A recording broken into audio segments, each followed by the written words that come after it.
If you take a tool like a skew and place it on the workpiece on an angle, if the edge leans to the left, the tool will move or skate to the left. If the edge leans to the right, the tool leaned or skated to the right. I recognized then that it was important to make sure you keep that tool edge, that cutting edge, as vertical as you can. Now this applies to spindle turning as well as faceplate turning. A lot of raised fiber. We'll make one more cut on that.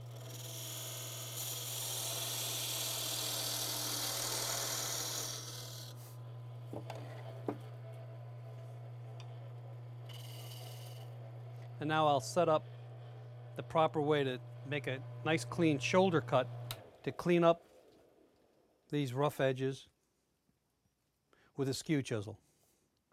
So all the typical advice still is there. Make sure you have your thumb to act as a stop. Align the bevel. And with a skew chisel, you shouldn't take much. Then just go in about a 1/16 of an inch, rotate about a degree or two, and with the long point, come in,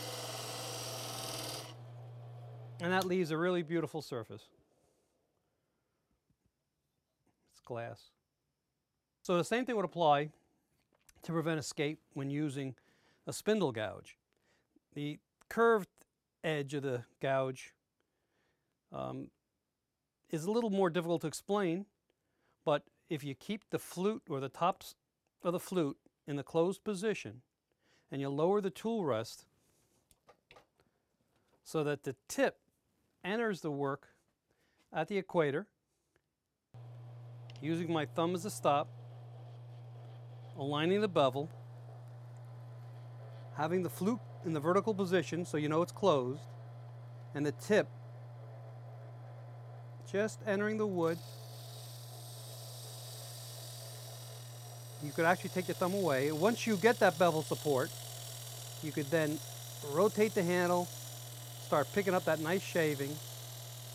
But recognize that the bevel is still lined where it needs to be. And as you get down to the intersection, you might have to then close the flute again so that lower curved part doesn't interfere with the intersection.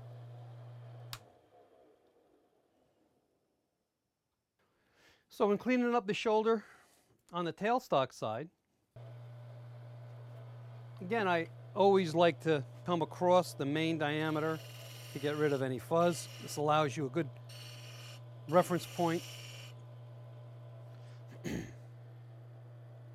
So now, of course, the bevel's going to be on the right side, and if the angle leans to the right, the tool will move to the right. If it leans to the left, it will lean to the left. And again, lining the bevel in the direction of where you want to cut with the flute closed, come in, and you get that neutralizing effect. Once you get that bevel to rub, the just cut surface acts as the stop. This is an underhand grip. I'm changing my grip because of the camera angle. I'll just come across to clean up this fuzz. It's a planing cut with a skew chisel, as you can imagine. And now I'll do the same thing now, of course, with the right side of the skew. Again, this time now you want to align the bevel. You want to take a very small cut, maybe a 1/16 of an inch. You can start higher, so lower the handle a bit. Align that bevel. And rotate the handle, in this case, a degree or so counterclockwise.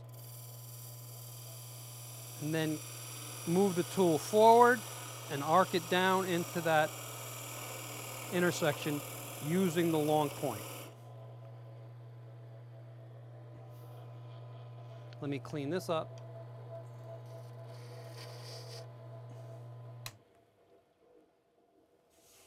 And that's the surface that you can get with that long point of the skew chisel. So I have written an article, and it's going to be in the June 2012 issue of American Woodturner, which is the journal of the American Association of Woodturners.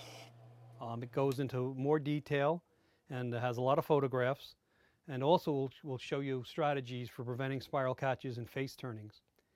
So I hope if you get a chance, you look at that, and I hope this little video was informative, and maybe it'll help you avoid a few of these spiral catches. Thanks for watching.